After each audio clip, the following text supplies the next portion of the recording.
అందరికీ నమస్కారం. అమ్మ మాట అమ్మాయి పాట ఛానల్కి స్వాగతం. కథ చెప్పుకుందామా? భయపెట్టే పిశాచాలు. ధర్మవరం ఊరికి దూరంగా ఒక పాడుపడిన ఇల్లు ఉండేది. ఆ ఇంటి ముందు పెద్ద మర్రి చెట్టు ఉండేది. బాటసారులు పగటివేళ వాటి నీడలో విశ్రాంతి తీసుకునేవారు. కానీ చీకటి పడినాక ఆ ఛాయలకు ఎవ్వరూ వెళ్ళేవారు కారు. ఆ పాడుపడిన ఇంట్లో కామినీ పిశాచాలు ఉన్నట్లు చెప్పుకునేవారు. అందుకు నిదర్శనంగా చీకటి పడి ధర్మవరం చేరుకునే బాటసారులకు ఆ ఇంటి నుంచి గజ్జెల చప్పుళ్ళు, గాజుల గలగలలు వినిపించేవి. ఆ కామినీ పిశాచాల సంగతి ఏమిటో తెలుసుకుందామని ధర్మవరానికి చెందిన 3 యువకులు ఒక రాత్రి పాడుపడిన ఇంట ప్రవేశించి చావు దెబ్బలు తిని బయటపడ్డారు. ధర్మవరం కామినీ పిశాచాలను గురించి పట్నంలో కూడా పొక్కిపోయింది. పట్నం నుంచి పరమేశం అనే యువకుడు వచ్చి చీకటి పడినాక ఒక మర్రి చెట్టు మీద రాత్రంతా గడిపి రాత్రివేళ పాడుపడిన ఇంటి నుంచి అప్పుడప్పుడు గాజుల గలగలలు, గజ్జెల చప్పుళ్ళు రావటం విని మర్నాడు ఉదయం పట్నానికి తిరిగి వెళ్ళాడు. 10 రోజుల తరువాత ధర్మవరం గ్రామానికి ఒక తోలుబొమ్మలాట బృందం వచ్చింది. ఆడ మగ అంతా కలిసి 10 మంది ఉన్నారు.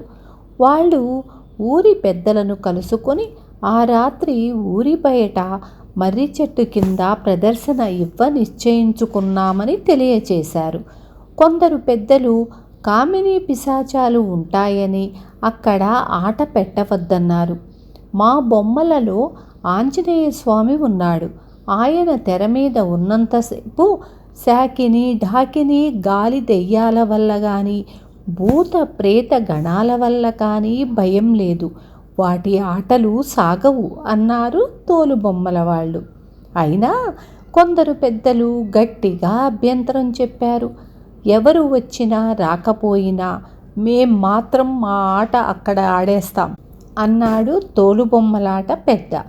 ఆ సాయంకాలం మర్రి చెట్ల కింద తమకు కావలసిన ఏర్పాట్లన్నీ పూర్తి చేసుకొని రాత్రి కొంత పొద్దుపోగానే ఆట ప్రారంభించారు తోలుబొమ్మల వాళ్ళు. ధైర్యం ఉన్నవాళ్ళు కొందరు వచ్చి ఆట చూడడానికి కూర్చున్నారు. ఆట ప్రారంభమైన కొంతసేపటికి ఎక్కడి నుండో ఎముకలు వచ్చి పడ్డాయి. ప్రేక్షకులలో కొందరు భయపడి పారిపోయారు. అమ్మ బాబోయ్, పిశాచాలు అని వాళ్ళు పెట్టిన కేకలతో బెదిరి మిగిలిన ప్రేక్షకులు కూడా పారిపోయారు. ఇక లాభం లేదనుకొని తోలుబొమ్మల వాళ్ళు తెర మీదికి ఆంజనేయుణ్ణి ఎక్కించారు. అయినా ఎముకలు పడటం ఆగలేదు. తోలుబొమ్మల వాళ్ళు 10 మంది ఒక గుంపుగా కూడి ఇవి భయపెట్టే పిశాచాలే కానీ భయపడే పిశాచాల్లాగా లేవు అనుకున్నారు. ఇంతలో వాళ్లకు పాడుపడిన ఇంటి నుంచి గలగల గాజుల చప్పుడు, గల్లు గల్లున గజ్జెల చప్పుడు వినిపించాయి. తరువాత ఆ ఇంటిలో నుంచి 5-6 దృఢకాయులు వచ్చి వాళ్లను చుట్టుముట్టారు.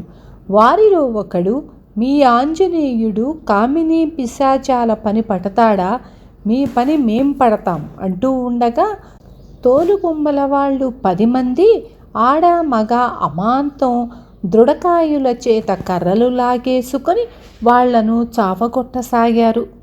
తోలుబొమ్మల వాళ్ళు అంత బలంగా ఉండటం చూసి దృఢకాయులకు మతిపోయింది. వాళ్ళు కనీసం పారిపోలేకపోయారు. తోలుబొమ్మల వాళ్ళు వాళ్లను పట్టుకొని చెట్లకు కట్టేశారు. కొందరు తమ దివిటీలు తీసుకొని పాడుపడిన ఇంట్లో ప్రవేశించారు. లోపల ఒక గదిలో గాజుల కర్ర చేతులు, 2 గజ్జెల జతలు వాళ్లకు కనిపించాయి. తోలుబొమ్మల వాళ్ళు చెట్లకు కట్టి ఉన్న వాళ్లను కొరడాలతో కొట్టిన మీదట వాళ్ళు అసలు సంగతి బయటపెట్టారు. గ్రామ పెద్దలైన మల్లునాయుడు, వెంకన్న దొర, తిమ్మన్న పంతులు ఆ పాడుపడిన ఇంటిని అనేక అక్రమ చర్యలకు ఉపయోగిస్తూ ఉంటారు. అక్కడ అనేక కుట్రలు జరుగుతూ ఉంటాయి.